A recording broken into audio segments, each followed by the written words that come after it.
Aan die einde van 'n reeks gesprekke in Markus 9 met mense en veral ook met sy disippels, en na die ernstige 2 vermaanings oor struikelblokke en struikeling, gee Jesus ons baie goeie raad. Hy sê in vers 49, onthou, elkeen sal met vuur gesout word. Dit beteken, daar sal beproewings wees, maar dan gaan hy verder en hy sê, sout is goed, maar as sout smaakloos geword het, waarmee sal julle dit weer smaak gee? Julle moet sout in julleself hê en in vrede met mekaar leef. Hy sê ons moet sout wees. Volgens Matteus 5 vers 13 het Jesus gesê, julle is die sout vir die aarde. Die goeie nuus is dat ons 'n basisverhouding met Jesus Christus het, as ek dit so kan stel. Solank ons net nie dink dit is 'n outomatiese verhouding nie. Onthou, daar bestaan nie so iets soos 'n outomatiese verhouding nie. Wat ek bedoel is dat ons kan rus in die wete dat alles genade is.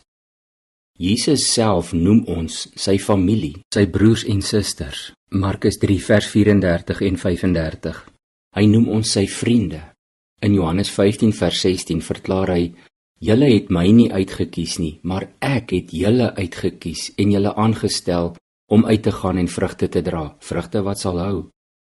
Hoor mooi, wie het die inisiatief geneem? Wie het die werk gedoen? Jesus. Net voor dit het hy in vers 5 gesê, ek is die wingerdstok, julle die lote. Wie in my bly en ek in hom, dra baie vrugte, want sonder my kan julle niks doen nie.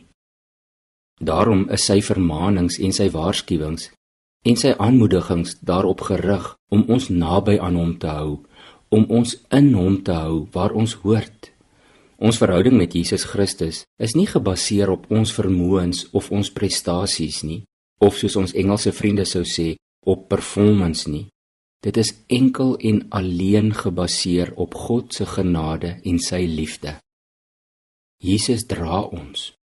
En in Jesaja 40 vers 11 word hierdie verhouding al mooi beskryf as die profeet sê, soos 'n herder laat hy sy kudde wy, in sy arms maak hy lammers bymekaar, teen sy bors dra hy hulle, die lammeroë lei hy. Ek en jy is daardie lammers in die Here se arms. Ons is reeds deur hom opgetel, hy hou ons teen sy bors. Ons is reeds sout. Ons moet net aanhou sout wees. Ons moet ons soutsmaak en ons soutkwaliteit behou, en ons moet nuttig wees in die koninkryk en in die wêreld. En Jesus brei dit uit met een opdrag, ons moet in vrede met mekaar leef. En daarom het hy gesê in Matteus 5, geseënd of gelukkig is die vredemakers, want hulle sal kinders van God genoem word. Kom ons bid saam. Here Jesus, baie dankie dat dit U is wat na ons toe gekom het en ons uitgekies het, dat dit U is wat ons by mekaar maak en ons teen U bors dra. Help ons om by U te bly, om in U arms te bly, om in U skaduwee, in U voetspore te wees.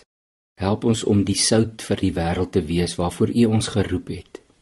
En leer ons tog om altyd maar in vrede met mekaar te leef. Ons maak staat op U hulp. Amen.